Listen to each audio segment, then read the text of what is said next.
In 1635, the Tokugawa Shogunate issued an order that, on its surface, looks almost bureaucratic in its dullness.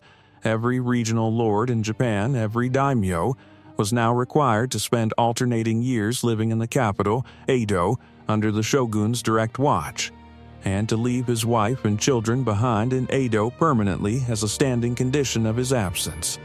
It was called sankin-kōtai, alternate attendance.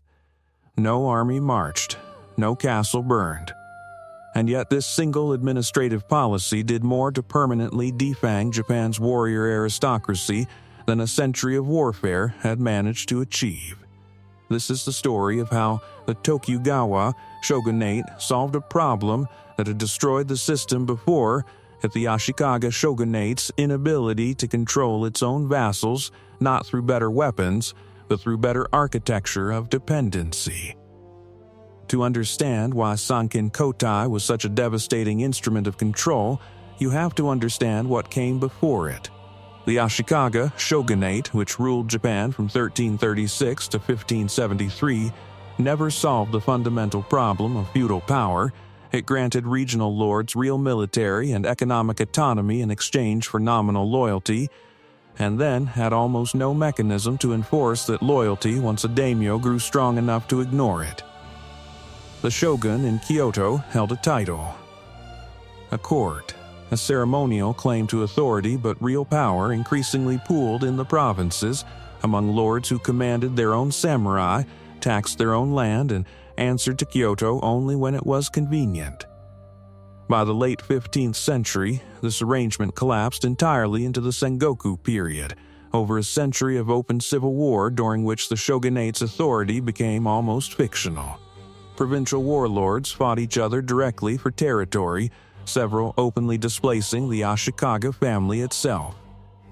The lesson written in blood across that century was blunt: a decentralized structure that relies on the voluntary loyalty of armed regional strongmen will eventually be tested by exactly the men it depends on, and it will lose. Tokugawa Ieyasu, who finally unified Japan after Sekigahara in 1600, inherited that lesson directly, and the entire architecture of his shogunate can be read as a point-by-point correction of Ashikaga's failure. The core insight wasn't military. It was psychological and economic. You cannot control a man by asking for his loyalty.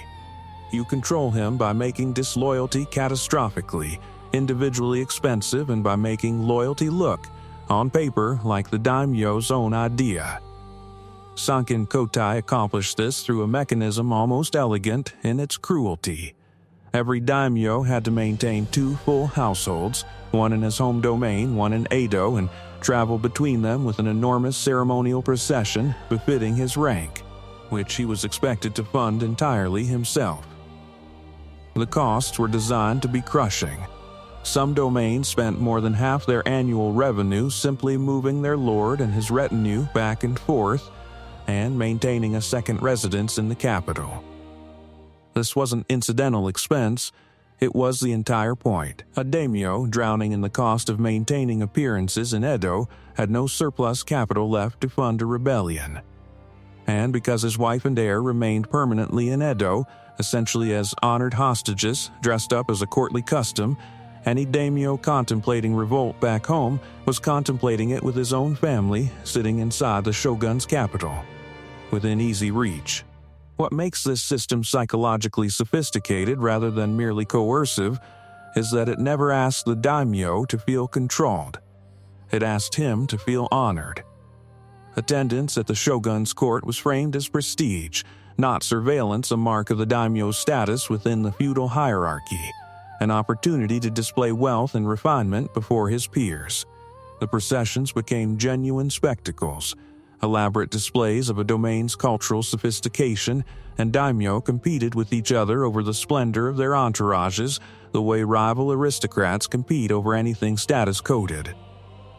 The shogunate had converted subjugation into a status game, and status games are self-enforcing in a way that direct commands never are. Nobody needed to threaten a daimyo who spent himself into near bankruptcy for the honor of impressing Edo. He did it willingly, repeatedly, for over 2 centuries. This is the institutional pattern worth naming precisely. The Tokugawa Shogunate didn't eliminate the daimyo's autonomy. It hollowed it out from the inside while leaving the outward form of feudal privilege completely intact. Domains kept their own governments, their own samurai, their own local laws. The shogunate rarely needed to intervene directly, because it had already engineered a structural condition in which every daimyo's greatest threat to central authority, his wealth, his mobility, his family, had been quietly converted into a permanent liability rather than an asset. Power wasn't seized. It was made structurally irrelevant to exercise. The obvious criticism of this system is that it purchased stability at the cost of stagnation, and this is a criticism the shogunate itself would eventually have to answer for on the world stage rather than the domestic one. By binding the entire samurai class to a peacetime existence of court ceremony and bureaucratic administration rather than military campaigning, Tokugawa Japan produced roughly 2.5 centuries free of major civil war, an extraordinary achievement by any historical standard. But it also produced a warrior aristocracy that had, by the 1850s, largely forgotten how to fight.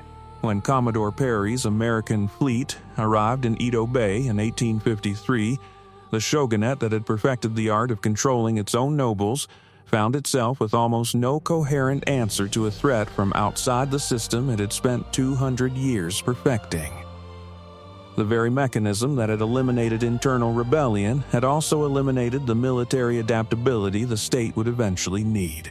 Every system built to prevent yesterday's failure quietly manufactures tomorrow's blind spot. The comparative pattern here runs directly through European history, and the parallels are almost uncomfortably precise. Louis Sib's Versailles performed a nearly identical function for the French nobility a few decades later, drawing aristocrats away from their regional power bases and into an expensive, status-obsessed court where display replaced independent authority.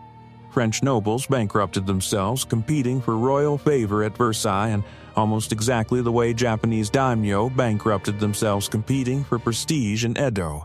And for the same underlying reason, a court built as a gilded cage is more durable than an army built to enforce submission by force. Both systems understood something the Ashikaga shogunate and, for that matter, most decentralized feudal orders never grasped, that the most stable form of control doesn't look like control at all. It looks like an invitation nobody can afford to refuse. What the Tokugawa system reveals in the end is a quiet but unsettling truth about how durable power actually works.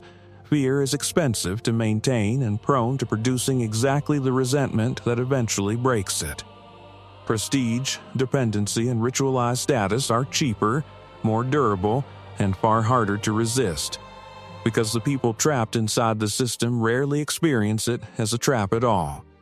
The daimyo, who spent his family fortune on a procession to Edo, believed sincerely that he was participating in the highest honor available to a man of his rank.